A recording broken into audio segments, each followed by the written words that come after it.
नमस्कार दोस्तों, आपको पता है कि अभी कुछ महीनों या कुछ दिनों से नेपाल और भारत की नेगेटिव खबरें आप लोग सुनते रहते हो।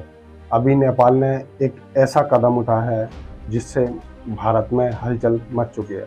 दोस्तों, नेपाल की जो कम्युनिस्ट पार्टी है वो हमेशा प्रो चाइना रहती है। अभी नेपाल ने यह कदम उठाया है कि जो भी नेपाल का नागरिक भारत से सामान लेके जाएगा उसके ऊपर नेपाल की सरकार उस व्यक्ति से डंपिंग ड्यूटी वसूल करेगी। और इसमें अगर 100 रुपये से भी अधिक पैसे का कोई सामान या कोई प्रोडक्ट नेपाली भारत से लेके जाता है तो वहाँ की सरकार उससे डंपिंग ड्यूटी के तहत टैक्स वसूलेगी। दोस्तों, आप समझ सकते हैं कि एक समय पर दोनों देशों में कितनी गहराई वाली दोस्ती थी, मगर जब से नेपाल में रूलिंग पार्टी यानी कम्युनिस्ट पार्टी का दबदबा आया है तब से वहाँ पे खुलेआम वहाँ के विधायक सांसद जो हैं वो एंटी इंडिया बातें करते रहते हैं और प्रो चाइना बनने की कोशिश करते हैं। उनका कहना है कि हमें नेपाल के हितों को ध्यान में रखकर भारत से अपने संबंधों को इतना महत्व नहीं देना चाहिए जितना हम देते हैं।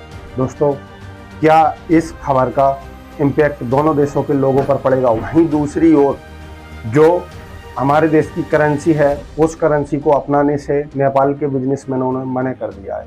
जैसे 2000 का नोट, उनका इस बात पर रीजन उन्होंने दिया कि भारत में 2000 के नोट इंडिया सरकार वापस बुला रही है। हो सकते हैं इन फ्यूचर अगर ये 2000 के नोट इंडिया गवर्नमेंट बैन करती है या बंद करती है तो इससे हमें एक बहुत बड़ा झटका मिलेगा।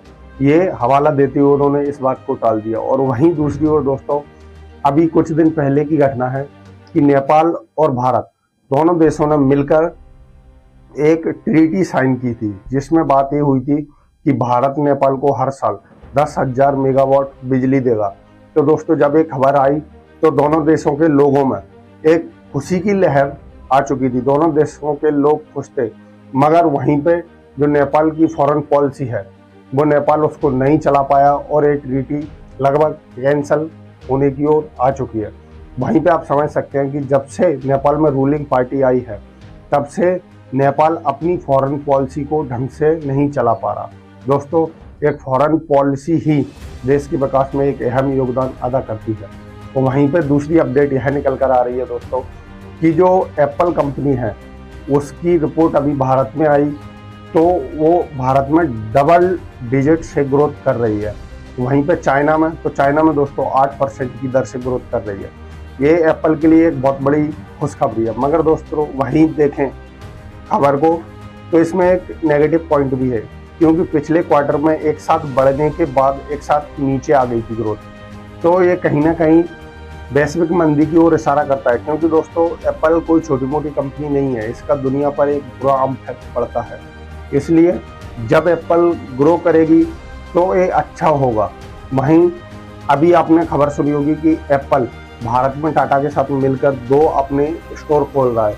दोस्तों, अगर ओवरऑल बात करें तो दुनिया में सबसे ज़्यादा एप्पल के स्टोर अमेरिका में है और वहीं दूसरी ओर चाइना में।